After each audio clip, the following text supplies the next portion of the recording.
নিলয় ছিল ৮ বছরের এক হাসিখুশি ছেলে। সে গ্রামের বাড়িতে থাকে। তার সবচেয়ে ভালো বন্ধু ছিল এক দুষ্টু কিন্তু ভীষণ মিষ্টি বানর, নাম তার বুবু। একদিন সকালে নিলয় তার দাদুর বাগানে খেলতে গিয়ে দেখল দাদু খুব চিন্তিত মুখে দাঁড়িয়ে আছেন। নিলয় জিজ্ঞেস করল, দাদু কি হয়েছে? দাদু দীর্ঘশ্বাস ফেলে বললেন, আমার সোনালি বীজের থলেটা হারিয়ে গেছে। ওই বীজ থেকেই সবচেয়ে মিষ্টি কুমড়ো হয়। নিলয় বলল, চিন্তা করো না দাদু, আমি আর বুবু খুঁজে দেব। বুবু লাফিয়ে উঠল, চলো চলো, অভিযান শুরু। দুজন বেরিয়ে পড়ল। বাগানের পাশে বড় আম গাছের নিচে তারা খুঁজল, তারপর পুকুরের ধারে গেল। হঠাৎ বুবু একটা ঝোপের দিকে তাকিয়ে বলল, ওই যে কিছু একটা চকচক করছে।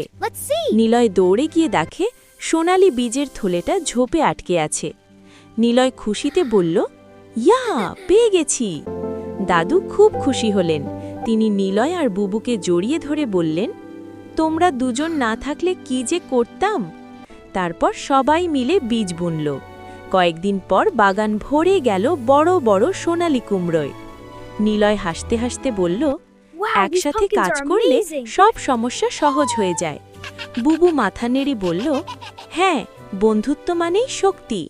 সেদিন থেকে নিলয় বুঝল, সাহস আর বন্ধুত্ব থাকলে কোনো কিছুই হারিয়ে যায় না।